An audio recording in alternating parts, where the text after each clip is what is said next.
Eu quero cumprimentar todos vocês, então, boa tarde a todos, cumprimentar o Madonna, a invenção freudiana, e cumprimentar o Gilles, lá em Paris, é um esforço enorme.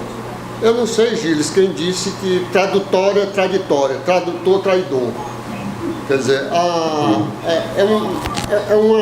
é difícil mesmo, é difícil fazer essa transposição. Mas vamos lá. Quer dizer, eu creio que algumas coisas importantes eu pude captar, né, da sua intervenção. Ao longo da minha exposição, aqui e ali vou tocar um pouco no que você disse. A primeira coisa que me ocorre é dizer o seguinte: todo o sistema, toda a compreensão da noção de pulsão tem a ver com uma mitologia, né? Aliás, Freud dizia isso, que era a mitologia da psicanálise, né? Aliás, Freud tinha várias mitologias, não era só essa, né? Mitologia não é necessariamente em verdade, é um ponto de partida abstrato para chegar a uma simbolização. Eu creio que essa visão do pulsional, a visão da ideia de pulsão, coloca várias questões, porque nós trabalhamos, todos nós psicanalistas, de certa forma, num nível conceitual. E aí nós temos que articular o conceitual com a clínica e com a cultura, ou seja, com a sociocultura e com a história, com os elementos históricos que se entrechocam dentro da cultura. Então, todos esses elementos estão, de certa forma, combinados. Todas as mesas que foram feitas anteriormente, riquíssimas, né, por essa compreensão que fizeram, naturalmente usando, né, o discurso básico derivado de Lacan, com o qual eu não estou tão familiarizado assim, embora compreenda bastante bem o caminho que esse discurso segue. Quer dizer, a minha compreensão vai através de Melanie Klein, de Bion, de Corrute, etc. Quer dizer, mas eu creio que falou-se hoje em mediação, e eu acho que essa iniciativa da invenção freudiana é riquíssima no sentido de nós buscarmos esses pontos de ligação e de mediação. Porque a psicanálise hoje está sob ataque por toda parte. E eu acho que nós temos que juntar forças no sentido de compreendermos o que se passa e em que ponto a psicanálise pode ajudar a compreender a política. Ou seja, que nós não podemos fazer esse desligamento. Eu creio que esse é um ponto importante. Na medida em que nós começamos a compreender isso, nós passamos a ter uma outra perspectiva de todas essas questões. Eu me lembro que em 1963, eu estava em Moscou, ao lado daquele estádio, numa praça ao lado daquele estádio, Spartak, que foi do negócio de futebol agora. Quer dizer, e ali, com uma dezena de outros jovens, eu tinha, 21 anos, nós estávamos todos embriagados. Um frio terrível, né? E nós estávamos todos embriagados e todos cantávamos ao som da Internacional, né? Então era uma coisa bonita de se ver, uma coisa muito bonita de se ver aquele grupo de jovens todos unidos naquela perspectiva de transformação, de mudança do mundo. Eu creio que essa foi uma questão também do maio de 68, por outro viés, por outro caminho. Mas eu queria destacar o seguinte: por que vitória da pulsão de morte? Porque eu coloquei esse título. Eu não sou um apologista da morte. Eu não sou um advogado da morte, de modo algum, né? Pelo contrário, para mim, Eros é fundamental na ligação, na relação do ser com a vida. Mas o que eu pretendo colocar aqui é que nós estamos numa encruzilhada na qual a civilização e a barbárie se defrontam. Eu creio que é nesse sentido que eu quero falar sobre esse ponto. A pulsão de morte não é uma noção que se possa traduzir como simplesmente de ausência de vida. Eu creio que nós temos que entender que dentro desse guarda-chuva cabem vários outros elementos que estão certamente interligados. E eu creio que dentro da minha visão conceitual, quando nós chegamos num determinado ponto onde as estruturas narcísicas elas preponderam, quer dizer, quando o narcisismo prepondera, não o narcisismo nesse sentido usual da palavra narcisismo, mas no sentido estrutural. Quando essa estrutura prepondera, ela se coloca na contramão da realização do complexo de Édipo, ou seja, da triangulação edipiana. Desconta aí os minutos que eu vou beber água. Então, ela se coloca na contramão disso aí. Então, eu creio que nós estamos vivendo uma situação onde, na verdade, aquilo que o Hobbes dizia sobre a guerra, o estado de guerra, o estado de guerra não é guerra no sentido de guerra aberta, mas nós estamos vivendo um estado de guerra no mundo todo. Quer dizer, ou seja, é algo que perpassa todas as hegemonias, como dizia o Gramsci. Então, assim, todas essas hegemonias estão sendo perpassadas por esse estado de guerra. Então, é nesse sentido que eu creio que ressalta, vai ao apogeu a estrutura narcísica, que é, naturalmente, estimulada pelos mecanismos midiáticos. Então, eu, nessa perspectiva aí, penso que cabe dizer que, pelo menos numa perspectiva descritiva, numa dimensão descritiva, que nós temos um caminho da destrutividade. Eu vou esmiuçar isso melhor mais adiante. Mas a pulsão de morte traduzida como destrutividade. Eu sei perfeitamente das questões de natureza teórica que esse tipo de conceituação implica. Na medida em que a pulsão sexual tem uma fonte, um impulso, uma meta e um objeto. Já na pulsão de morte você não consegue encontrar esse mesmo caminho.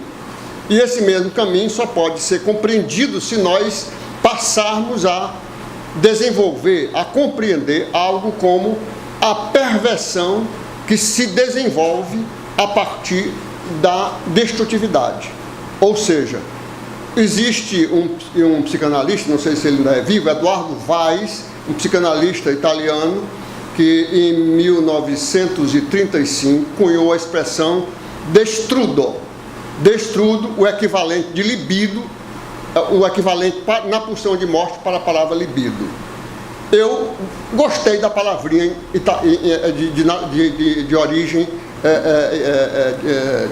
não italiana, não, de origem latina, né? Quer dizer, a palavra destrudo, assim, nesse sentido. É nessa perspectiva aí que eu creio que nós podemos entender toda a dinâmica, ou melhor, compreender descritivamente esse percurso.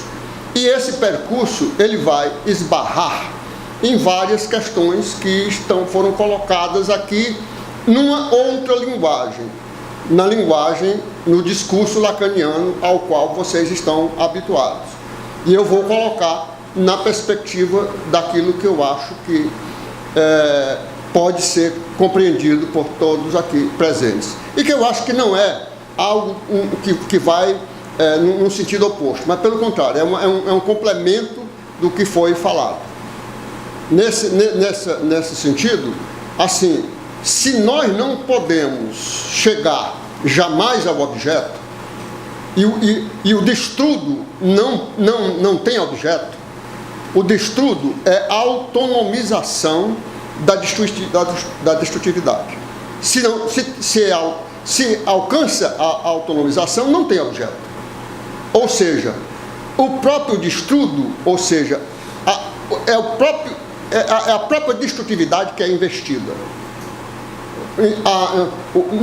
Ao contrário de uma ideia de que do psicanalista que foi contemporâneo de Lacan, inclusive esteve junto com ele, 10 minutos. Que foi o Mardoni está me dizendo que eu só tenho 10 minutos. Que foi o André Green, que diz assim, que existe uma outra dimensão da pulsão de morte, que é a desobjetalização. Eu não estou falando de desobjetalização, desligamento ou desinvestimento. Eu estou falando de uma destrutividade pura, de uma destrutividade que se autonomiza e que encontra caminhos no processo de manifestação dos fetiches, das várias formas de fetiches, os fetichismos de toda a ordem, inclusive os fetichismos construídos pelo narcisismo de consumo, o narcisismo do mercado de consumo. Então, esse é o caminho que eu acredito que tem a ver com o desenvolvimento desse raciocínio que eu estou tentando colocar aqui. Se nós examinar o campo de concentração, como falou o Gilles, o campo de concentração é o paradigma da tortura. O campo de concentração é o paradigma da crueldade. O campo de concentração é o paradigma do fim de qualquer processo representacional simbólico. Não há mais representação simbólica. O destrudo fez a completa liquidação do ser. Eu acredito que, nesse sentido, nós estamos, de uma certa maneira, revivendo o destrudo lá na Europa, naqueles currais que estão fazendo para aqueles balseiros que vêm da África. Quer dizer, é mais ou menos um campo de concentração, onde, no final de contas, o indivíduo não tem mais identidade. Onde, ao final de contas, toda a possibilidade representacional simbólica fica liquidada. O sujeito não é mais nem... Quem foi que falou? Foi o Silvio que falou o negócio aqui hoje, negócio do não sei o que anal, da fase anal, não foi o Silvio? Foi? Pois é, rapaz, o Silvio sabe uma coisa. Eu acho que esse negócio aí é assim, o mercado, ele realmente produz merda mesmo, viu? Você pode, de certo modo, colocá-lo nessa dimensão. Ele passa um envelope, um invólucro na merda que produz, de tal maneira que ela se torna extremamente atraente, né? Quer dizer, então acho que essa é uma das questões sérias. Por exemplo, nós tivemos um indivíduo aqui no Ceará, uma completa destruição do ser, né? Até o seu destroçamento absoluto, que foi o Frei Tito de Alencar, que foi, inclusive, morreu, se enforcou em Paris, num convento, identificado. Isso é coisa curiosa, a vítima se identificando com o Carrasco. Ele chamava pelo Fleury a todo tempo e dizia que o Fleury era o herói dele. Ou seja, ele estava completamente identificado com o Carrasco. Eu acho que essa coisa que nós temos, que eu acho que os lacanianos colocam muito bem, a dívida. Nós temos uma dívida e facilmente nos transformam em instrumentos para as suas perversões. Quer dizer, eu acho que essa questão aí que a gente pode ver o tempo todo no campo de concentração. E o campo de concentração, paradigma de todas as crueldades, é o lugar no qual o indivíduo é reduzido ao nada. Ou seja, pode dizer assim, você não é mais nenhuma merda, você é nada. Quer dizer, você não tem mais nenhuma capacidade de representação simbólica, você não tem mais nenhuma condição de ser, porque você já virou nada. Quer dizer, aquilo que o Agamben diz na Esteira de Foucault, né? Ou seja, que há um ponto em que o indivíduo, a crueldade, chega a um ponto em que o indivíduo é nada. Quer dizer, eu acho que essa é a questão que está se colocando diante da juventude. Ou seja, ela está diante de situações onde ela está sendo desidentificada e reduzida a nada. Na medida em que, como disse o Gilles a respeito daquela entrevista com o jovem, quer dizer assim, por que se eu não tenho, se eu só sou obrigado a consumir, o que me resta como projeto representacional simbólico? Nada. Absolutamente nada. Então eu vou brigar e morrer. Que é mais digno do que ficar nessa porcaria. Quer dizer, então essa me parece uma questão importantíssima dentro dessa compreensão.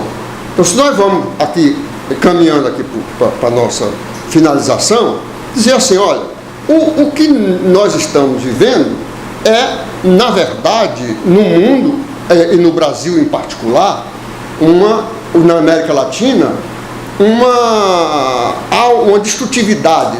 Não é só simplesmente a destrutividade da pulsão de morte no suicídio ou na mutilação. É a destrutividade que leva o indivíduo a ficar totalmente desencontrado. Nessa perspectiva em que foi colocado aqui hoje, o indivíduo não é mais aquele que se alegra por fazer um investimento no amor e na vida, quer ter um projeto de transformação, mas ele é um empreendedor. É empreendedor no lugar de empresário, né? E colaborador no lugar de funcionário. É um negócio bem maluco, né? De mudar, ressignificar tudo, como dizia Lampedusa, mudar tudo para não mudar nada, né? Ou melhor, para mudar tudo para pior. Essa é a questão diante da qual nós estamos colocados nesse mundo, nesse planeta. E eu creio que se as coisas estão um pouquinho melhores na Europa, naturalmente elas estão um pouquinho melhores porque a Europa já tem uma condição de tantos mil anos adiante de nós para uma organização social que sustenta as coisas um pouco melhor. Mas na Europa tem um Le Pen, aquela mulher, né? Quer dizer, aqui tem um idiota, um deslocado chamado Bolsonaro, e que a juventude vai votar nele, porque ele representa a irracionalidade do nada, ele representa a imbecilidade de tudo. Então, essa representação tem um significado para o jovem. O jovem encontra nesse indivíduo algo que, de alguma forma, o representa. 5 minutos. 2 minutos? Então, só finalizando. Para finalizar mesmo, dizer para vocês, o que nós estamos vivendo no Brasil é uma coisa trágica. Nós estamos vivendo no Brasil uma coisa trágica. Ontem, a organização do Alto Comissariado das Nações Unidas determinou ao governo brasileiro que concedesse ao que eles chamam presidiário, e nós chamamos um preso político Lula, concedesse todas as atribuições de um candidato. Finalmente, dizer também o seguinte, olha, às vezes o silêncio não é um cuidado psicanalítico. Às vezes o silêncio a gente pode cair numa covardia. O silêncio pode ajudar os torturadores de todo tipo. Então, às vezes, o silêncio é o maior pecado. Obrigado. Com o trecho da autobiografia do Bertrand Russell. Okay? Quando terminar esse último trabalho. Eu vou ler o texto, não tem outro jeito. Eu acho que é a maneira até mais concisa para mim hoje, de fazer isso. Eu escrevi um texto chamado Tudo Dominado, inclusive o desejo, com interrogação. A minha mulher perguntou se isso era uma coisa de funk, tudo dominado. Não é uma referência ao funk. É uma referência a uma poeta e grafiteira de rua parisiense chamada Mystique, que tem um grafite onde tem uma mulher insinuante, uma figura sexy, e tem escrito embaixo tudo dominado, menos o desejo. O título do meu texto é Tudo Dominado, inclusive o desejo. Queria começar com uma frase de Freud. É que os homens não são criaturas gentis que desejam ser amadas e que, no máximo, podem defender-se quando atacadas. Pelo contrário, são criaturas entre cujos dotes instintivos deve-se levar em conta uma poderosa cota de agressividade.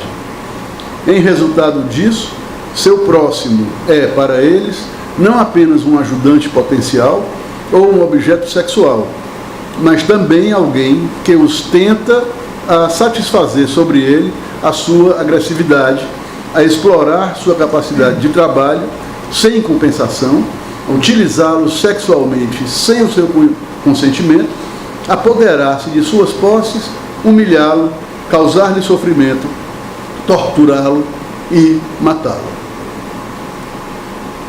Senhoras e senhores, para vocês, este é o homem segundo Freud.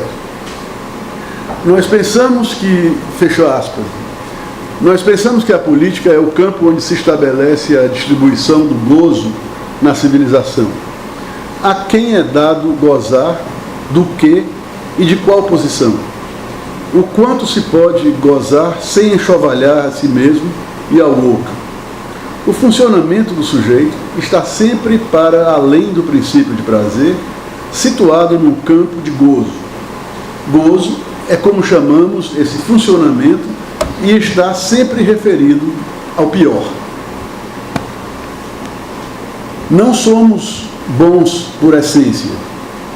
Não estamos destinados ao prazer, mas a um mais além, sempre tendendo ao pior. Numa conversa com Goethe, Napoleão Bonaparte diz que na antiguidade clássica, a noção de destino, traçado pelos deuses, era o que orientava a experiência do homem no mundo. Mas que, em sua época, de Napoleão, a política havia substituído o destino como referência para o homem. Pronuncia então, segundo o relato do escritor, a frase: a política é o destino, que Lacan retoma depois, ao dizer que o inconsciente é a política.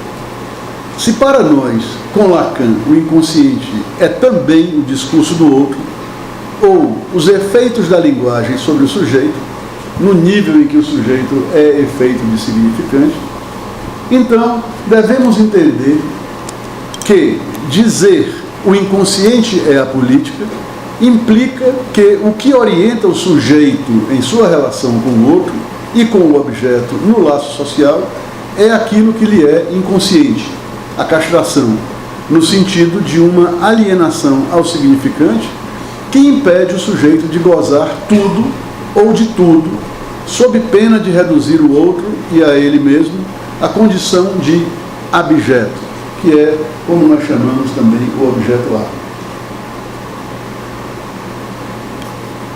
Então, o sujeito busca uma satisfação possível que nos permite aperitivos de gozo, insuficientes o suficiente para tornar o sujeito aquilo que chamamos uma falta a ser, isto é, submetido à castração e interditado em relação a uma certa dimensão de gozo, de cuja nostalgia ele sofrerá ou gozará.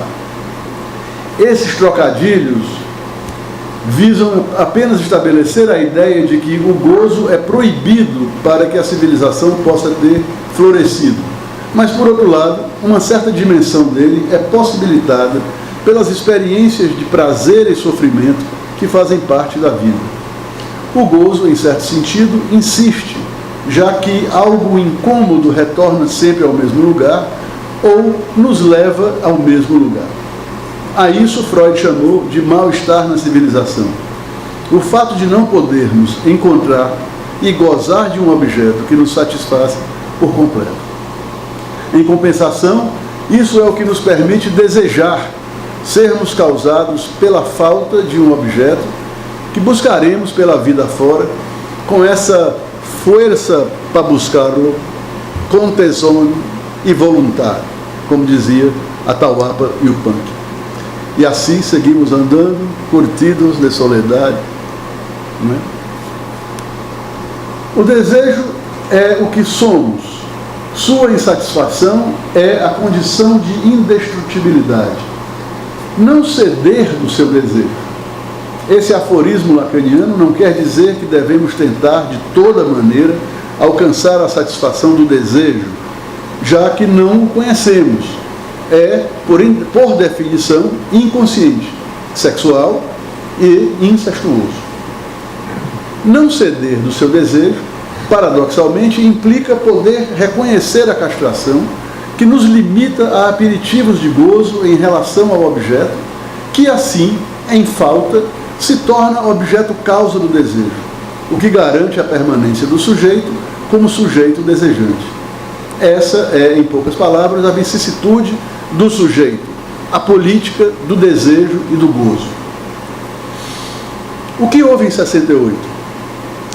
Acho que, vou tentar dizer dessa forma, um ajuste nessa política, ajuste forçado, conquistado, para ser depois perdido por uma geração de quem eu fui sobrinho. Obrigado, Silvio, estou navegando na sua onda aqui da sobrinho de 68. Eu gostei desse termo que eu propôs por Silvio, que me serviu como uma luva. Eu sou de 1957. Consta que a minha primeira frase foi Gol Vavá, em 58. Como é? Gol Vavá. Você deve lembrar do Vavá, o centroavante da Gol Vavá. E que as minhas primeiras palavras em língua estrangeira foram Yuri Gagarin. Yuri Gagarin.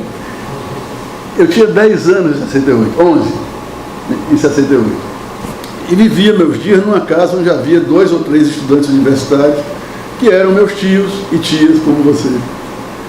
E onde circulavam os respectivos amigos, namorados, etc. E escutava-se, além da bossa nova e da jovem guarda e dos tropicalistas, os Beatles e os Mutantes. Mas havia também muita discussão política.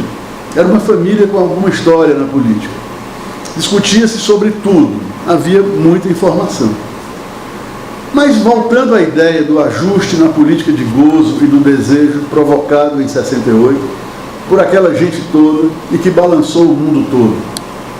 Sabemos, como já disse antes, que a civilização se ergueu através do mecanismo de repressão da pulsão sexual e da pulsão de destruição, ou da pulsão de morte, não falou Galtons, que Freud considerava e que Lacan formalizou como 2 faces de uma mesma superfície. A pulsão de destruição, de morte, não é uma pulsão do mal, como pode parecer às vezes. Para nós, essa não é uma questão moral, embora na vida cotidiana seja forte o apelo moral. Nem tampouco uma questão de saúde mental. É uma questão de estrutura. O mal é uma escolha e, como tal, deve ser respondido. Mas a pulsão de morte não é o mal, ainda que as perturbações de estrutura do sujeito, em relação a essa pulsão, possam ser chamadas a responder pela maldade, a perversidade, a violência e a posição perversa do sujeito. na outra ponta do fio, é ela que provoca as crises que, por sua vez, trazem mudanças. A pulsão sexual, ou a pulsão de vida, por seu turno, não é também um mocinho da história. É uma pulsão conservadora, sempre interessada em agregar, acumular vida, acumular riqueza e produzir. Ela, sendo pulsão sexual, ainda assim não está tão interessada, digamos, em liberdade sexual, liberação de costumes, prazeres do sexo. Não. Ela está interessada em reunir todo o interesse sexual para a finalidade da reprodução da espécie. É uma pulsão careta, digamos assim, a pulsão sexual. Por tudo isso, os protestos que buscavam mudanças e recomeços através da derrubada de paradigmas da política, da cultura e dos costumes eram tão duramente e violentamente reprimidos pelo Estado interessado em manter sua organização acumulativa de poder. E, em troca, esses mesmos manifestantes respondiam com pedras e coquetéis Molotov, pois ninguém é mocinho na história. E a pulsão é de vida e de morte, sexual e de destruição ao mesmo tempo. Com o recalcamento da pulsão e a interdição do gozo, operações que resultam na constituição do sujeito, do inconsciente, do sujeito, do inconsciente, resta-nos, como eu disse, o desejo. E seu paradigma é o desejo sexual. Por ser justamente aí o campo primais onde a castração opera. Simplesmente não há possibilidade, simplesmente não há proporcionalidade possível entre os sexos. Falta-nos um instinto sexual que nos dirija a um objeto pleno, exato. No lugar do instinto temos a pulsão, uma operação de intrusão da linguagem no organismo. Assim, ao visarmos um objeto que nos complete, só encontramos um significante. Na verdade, nada nos é complementar, em nenhum campo da experiência humana, mas na verdade, da sexuação, como nós chamamos, isso se faz sentir como em nenhum outro, pois estamos sempre convocados a um gozo impossível a partir de uma nostalgia do gozo mítico do ser, de ser um com o outro. Diante dessa convocação, uma das proteções a que o sujeito recorre é a busca por esse prazer, que implica uma necessária detumescência do desejo, que vem aliviar o sujeito do retesamento constante do arco que dispara a flecha da pulsão. Peço perdão pelo inevitável jargão teórico, mas às vezes é preciso estabelecer algumas ideias, por exemplo, de que o prazer sexual não é o gozo. Pelo contrário, é uma barreira contra o gozo. Todo prazer, na verdade. Né? Qual a importância disso para a discussão sobre 68? Alguém pode perguntar. Bem, o que é o acontecimento considerado como a fagulha dos protestos de maio de 68, na França? Claro que cada país teve o seu 68, né? E o francês não foi igual ao brasileiro, né? E nem igual a outros, mas eu estou procurando uma via por onde fazer um comentário em alguns minutos. Então, várias são as fontes que dizem, ainda hoje se falou nisso, que o maio de 68 começa com a invasão dos dormitórios universitários femininos pelos rapazes em Nantes. Queriam dormir com as suas namoradas. Havia tempo, a universidade fazia vista grossa se uma daquelas estudantes entrava nos dormitórios masculinos para passar a noite com o namorado. Mas o contrário era inadmissível. Não é difícil entender a lógica machista dessa situação. Então houve uma invasão dos dormitórios femininos por aqueles meninos e meninas que queriam transar. Naquele tempo, isso era importante. Os casais queriam transar. Faire l'amour. Alguns dias depois, Daniel Cohn-Bendit é preso na sequência dos acontecimentos após ter feito uma intervenção no discurso do ministro dos Esportes, que inaugurava uma piscina no complexo esportivo universitário. dizendo que a política do governo, no que diz respeito aos esportes, era nazista, era uma forma de abafar o desejo sexual dos jovens. Não estava longe da verdade. Da mesma forma, bom, vou pular um pedaço. Não eram apenas reivindicações políticas que eram prioritárias, como era no Brasil do AI-5. No documentário que foi citado hoje aqui, do Silvio Tendler, Civilização e Barbárie, o filósofo francês René Scherer chama atenção para os aspectos deixados de lado nas análises sobre 68, como o que ele chama, por exemplo, de a miséria sexual dos estudantes, ou as questões da satisfação do desejo, a satisfação sexual. Deve ter um bocado de raixa aí nessa história, mas eu não sou palmatória do mundo, nem palmatória lacaniana também, para ficar desautorizando as referências alheias. Esses problemas estavam lá, essas questões estavam lá, embora não estivessem nas faixas, nos cartazes, né? Elas estavam lá. Bom, esses são os acontecimentos iniciais de 68, de maio de 68, que se espalharam pelo mundo afora. Explicitamente, as reivindicações eram outras, em todos os lugares. Liberdade de pensamento, de ensino, de produção científica, melhores salários, liberdade de imprensa, de ir e vir, o fim da ditadura militar no Brasil, por exemplo, liberdade de pensamento no leste europeu, o fim da guerra do Vietnã, a luta pelos direitos civis nos Estados Unidos. Não havia reivindicação de caráter sexual explicitamente, mas os sinais estavam lá, de que algo a ver com o sexo estava colocado. As invasões dos dormitórios, os grafites nos muros de Paris, jouissez sans entrave, gozar sem proibições, né? Os cartazes contra a guerra do Vietnã, make love, not war, faça amor, não faça guerra. No cinema, Jane Fonda barbarizava como Barbarella, né? Do Roger Vadim.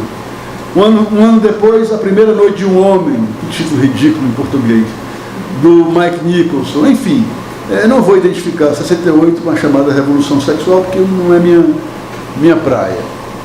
Porém, o que me interessa aqui é colocar que, de alguma maneira, concerne a essa questão, é o que está referido ao desejo. É exatamente a presença do desejo como elemento central no laço social naquele momento. O desejo, no sentido de causa do sujeito, uma falta que causa o desejo, que por sua vez causa o sujeito, na medida em que põe em movimento aquilo que sustenta sua estrutura. O desejo atesta a castração, que se expressa por uma falta, que faz semblante de objeto, que causa o desejo e assim por diante. Talvez ali, em 68, estivéssemos vivendo a civilização, os últimos estertores desse laço social que fundou a civilização e o seu sujeito do desejo. Um laço social em que um mestre impõe ao outro um trabalho cujo produto não será gozado por quem produz, mas pelo mestre. Hoje ele apareceu aqui o discurso do mestre que foi colocado pela Lia, né? Isso que eu acabo de descrever é a mais-valia, né? O mestre impõe a um outro que trabalhe para produzir um objeto que não retorna para o outro, retorna para o mestre. E o mestre goza dele. Porém, goza dele não todo, né? Como acho que foi Rafael que falou, não é Lacan diz, não é Marx que descobre a mais-valia, mas ele aponta onde ela está e aponta, dá um nome a ela, né? E Lacan chama de sintoma, o gozo do sintoma. Em 72, esse laço social do mestre, que funcionava desde a antiguidade, em 68 está em vias de desaparecer para ser substituído por outro, também capitalista, mas muito mais voraz e ostensivo, ou ostentador, ao mesmo tempo, por isso mesmo, muito menos implicado na castração como barreira ao gozo. Em 72, numa conferência na Itália, em Milão, Lacan afirma: a crise não do discurso do mestre, mas do discurso capitalista, que é aquele que o substitui, está aberta. Chamamos ao primeiro laço social de discurso do mestre, fazendo alusão à dialética do senhor e do escravo, em Hegel, mas no qual a lógica da mais-valia já estava inscrita. Esse laço social, ou discurso do mestre, sustenta um gozo possível, limitado na vigência da castração, dando suporte à estrutura do desejo e do sujeito. Ao segundo laço social, chamamos de discurso do capitalista, referido ao capitalismo financeiro, sem regulação do mercado, ou seja, sem regulação do gozo. Em sua lógica globalizante, todos são convidados a uma espécie de casamento entre o capital e as tecnociências, e a estarem engrenados numa roda viva de pesquisa, produção, marketing e consumo relativos a um objeto de gozo. Este, por sua vez, tem uma utilidade fugaz e desimportante. Sua grande propriedade está na promessa de um gozo desmedido e em sua efemeridade, o que garante a sua busca desenfreada por um sujeito tornado adicto a que, não importa o que, pois as feições desse objeto substitutivo são muitas, infinitas, desde as drogas antigas e novas, lícitas e ilícitas, aos gadgets, que eu chamo bugigangas, as bugigangas high-tech, objetos latusa que aspiram o sujeito em sua submissão a um ideal de gozo que se aproximaria cada vez mais de um gozo mítico, destruidor. Vou pular um pedaço para terminar. O sujeito é uma falta a ser. O ser é perfeito e completo na sua imanência. O sujeito é castrado, faltante, causado por um objeto impossível que não será alcançado. Esse é o lugar da castração, que será no laço social, chamado discurso do mestre, no lugar da verdade, do inconsciente do discurso do mestre. O problema que vivemos hoje na civilização e que parece apontar para um ponto de inflexão angustiante, pois a gente não sabe aonde é que isso vai dar realmente, é que o discurso do capitalista, o laço social contemporâneo, do capitalismo neoliberal, financeiro, de mercado, sem regulações, é extremamente desfavorável à estrutura do sujeito como falta a ser, capaz de vez em quando, fazer valer o seu desejo, mesmo que insatisfeito, de provocar ondas e abalos como o de 67, 68, 69, com seus maios e suas passeatas, seus protestos, seus Stonewall, seus Woodstock, seus Monte Rei Pop, seus tropicalismos. O problema é que se Marx dá nome à mais-valia e Lacan a articula com o conceito de mais-gozar, toda essa questão se dá sob os efeitos do recalcamento, pois é justamente sobre essa modalidade de gozo que a castração incide. Dessa forma, o mais de gozar padece de uma impotência em alcançar o sujeito. A castração garante essa condição à estrutura. No discurso do capitalista, eu estou falando do funcionamento dos discursos, falta uma possibilidade de representar aqui, mas não tem tempo. No discurso do capitalista, estou encerrando, que substitui o discurso do mestre, há um efeito de desvelamento da mais-valia e, aparentemente, diferente do efeito que isso tem quando se levanta o recalque numa análise que produz para o sujeito um efeito de advertência daquilo que lhe habita, nesse caso, no discurso do capitalista, o desvelamento da mais-valia parece ter produzido na cultura um efeito de banalização, que, levado às últimas consequências, pela recusa da castração, tornou a banalização desse gozo um campo fértil para o obsceno da exploração mais lenta, ao mesmo tempo, no nível mesmo da descrição que eu li de Freud, quando ele fala do homem. Um mundo para os Bolsonaros e os Alexandres Frotas. Uma civilização para os Trumps e os Temer. O que perdemos? Acho que perdemos muitas coisas daquilo que dá suporte ao sujeito. Não tudo. Mas é o que eu tentei pensar aqui.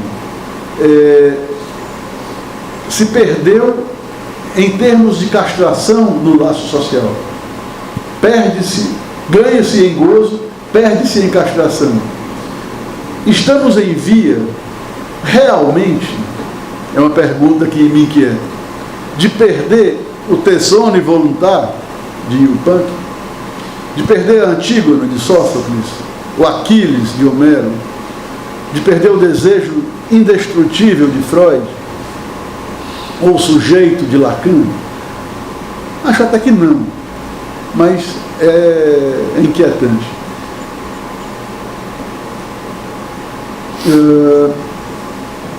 Esse sujeito adicto ao objeto do discurso do capitalista, ele é um adicto que se dedica a um objeto reles desse mercado, mercador, que por ele exige do sujeito uma libra de sua carne.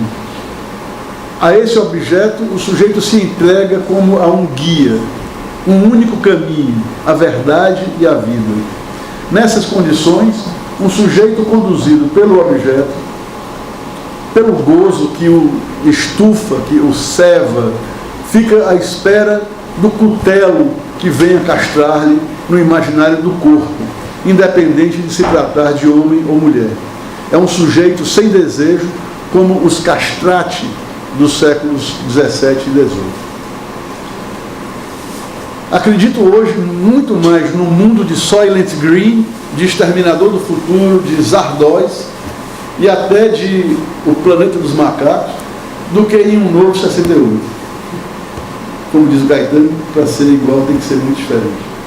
Nem mesmo daqui a 50 anos. Considero a esperança um negócio perigoso que induz ao suicídio. Há em Paris uma poeta grafiteira, mais ou menos da minha idade, que se chama Miss Chick. É uma das artistas de rua mais conhecidas de Paris. Ela tem uma intervenção que eu vi muitos anos atrás, que é uma figura insinuante, com uma frase enigmática ao lado. Tout est achevé, sauf le désir. Tudo está dominado, menos o desejo. Então eu propus como tema da minha intervenção, tout est achevé, aussi le désir, também o desejo está dominado. Era isso. Obrigado. Ela é a verdade do sujeito, que ele não sabe. É um saber que não se sabe, mas que ainda assim faz parte do sujeito como saber. No discurso do capitalista, na relação da ciência com o capitalismo, esse saber fica prometido ao sujeito.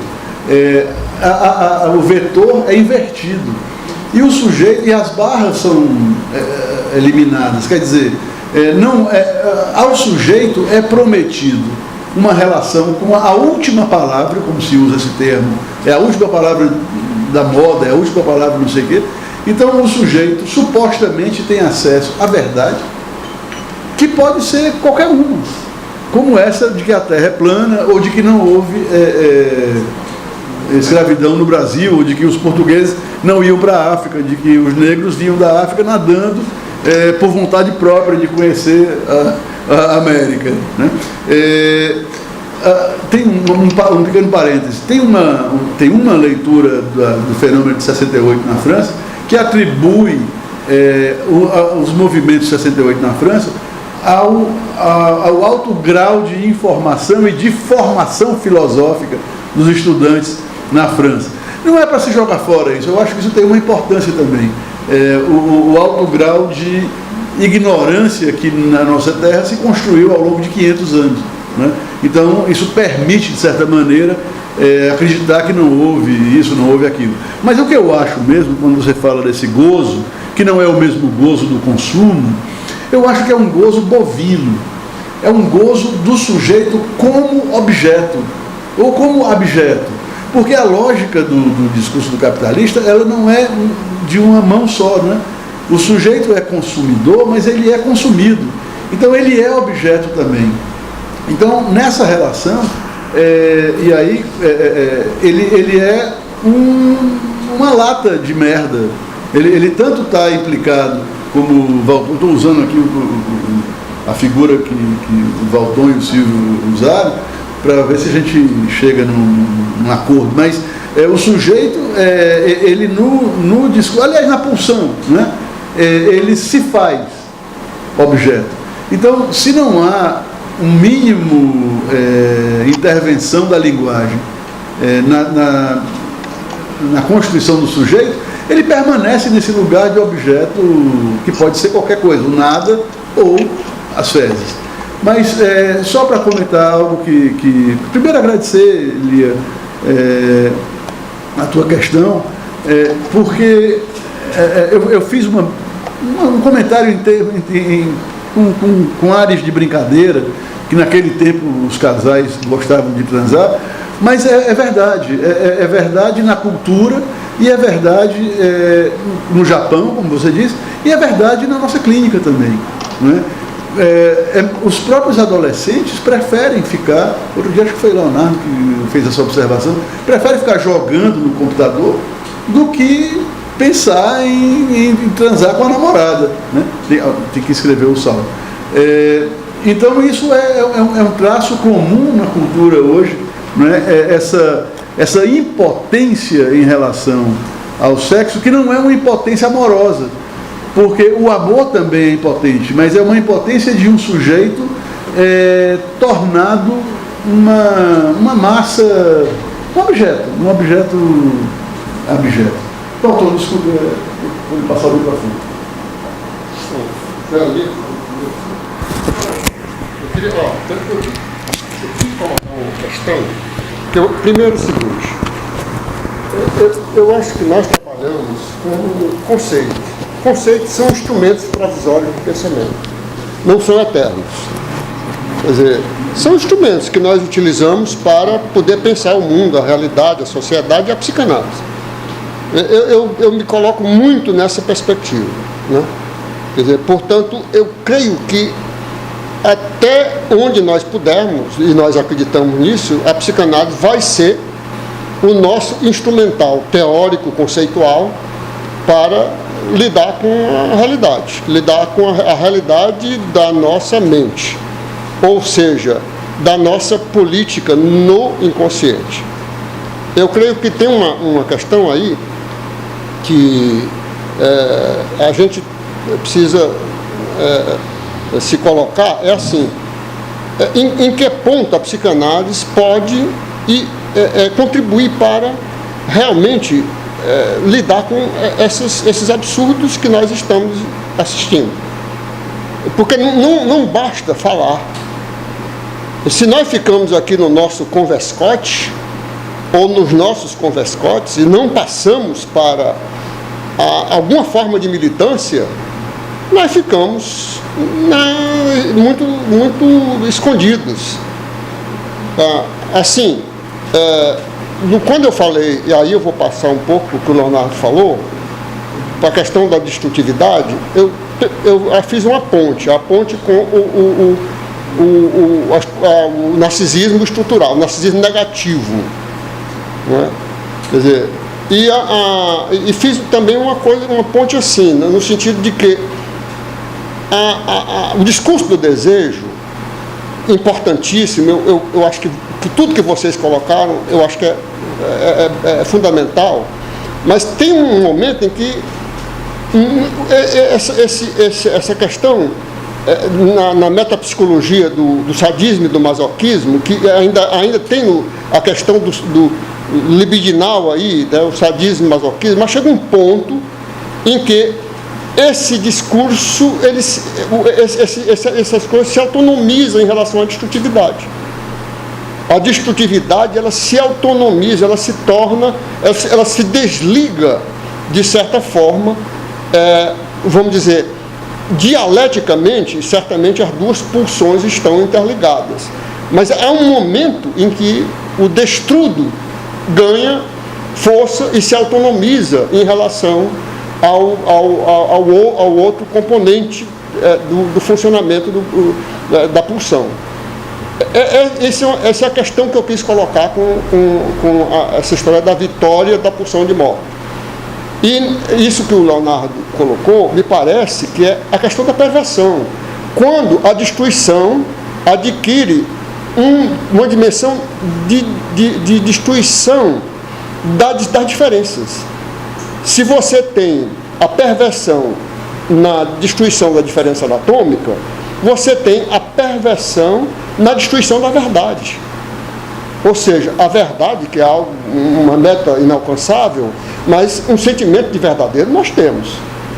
Quer dizer, então, na medida que você coloca isso, eu acho que nós estamos vivendo isso mesmo, uma perversão destrutiva nessa coisa onde o que importa não é a autonomia, mas o individualismo, o egocentrismo absoluto.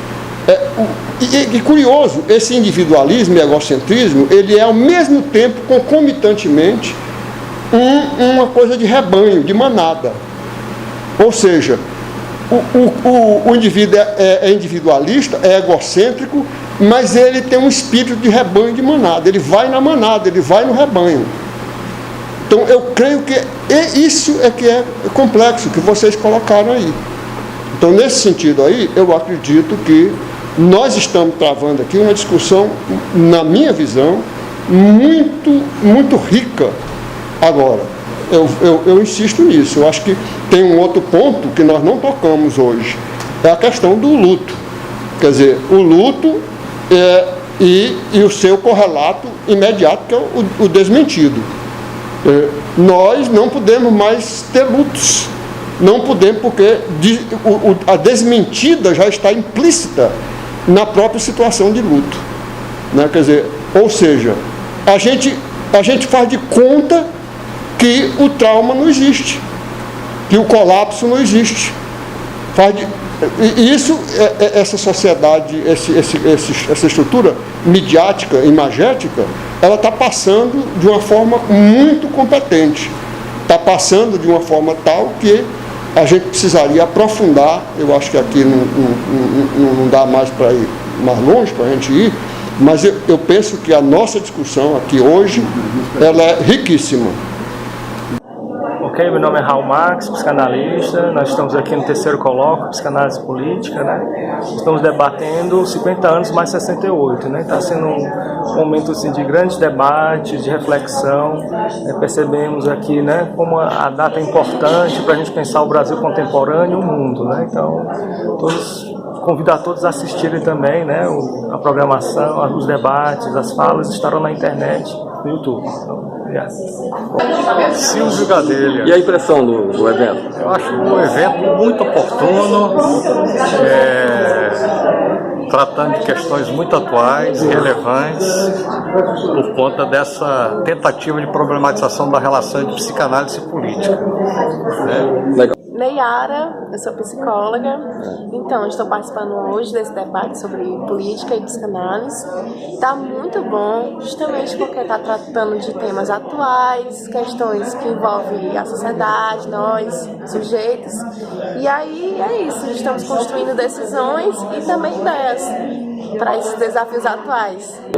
Meu nome é Berenice Xavier, eu sou uma economista ferroviária de carga, com muita honra, e ao mesmo tempo colaboradora voluntária como atriz no Hospício do Engenho de Dentro, Rio de Janeiro, e na Praia Vermelha, no IPUB e Pinel. E aqui convidada por vários, o Mardônio, o Silvio, a Cristina e sei mais.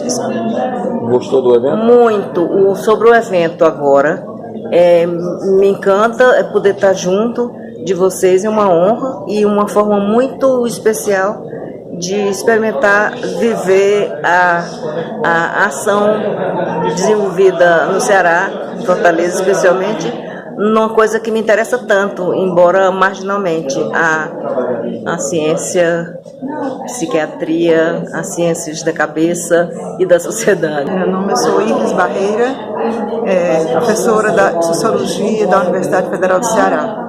Então, eu achei o título do evento muito provocativo e as discussões estão sendo muito interessantes por unir essas áreas aparentemente paradoxais e desconexas, que é política e psicanálise. Então, eu espero que a gente continue com essa discussão e que a gente possa difundir para outros espaços. Olá, meu nome é Luísa, eu sou membro da Invenção Freudiana e eu acho que é de extrema importância esse evento, principalmente nesse momento que o Brasil atravessa. É uma interlocução de bastante importância e os trabalhos muito bons. É isso. Boa tarde, né? Eu sou Elisa Montenegro, sou membro do Aleph, de Escola de Psicanálise de Belo Horizonte, e acho que esse evento é fundamental nesse momento que a gente está vivendo, porque acredito que toca na questão do lugar do analista, que não é só na clínica.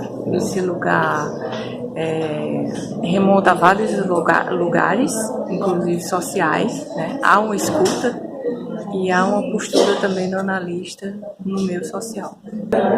Oi, meu nome é Saulo. Eu esperava um evento que tratasse mais especificamente da psicanálise, do status da psicanálise até hoje, especialmente desde 68, mas o evento voltou mais para a questão dos acontecimentos políticos ligados a 68, com umas pinceladas de psicanálise. Isso é bacana, importante também. Então, não é bem o que eu esperava, mas está bacana, está interessante, as discussões são interessantes também. Tá?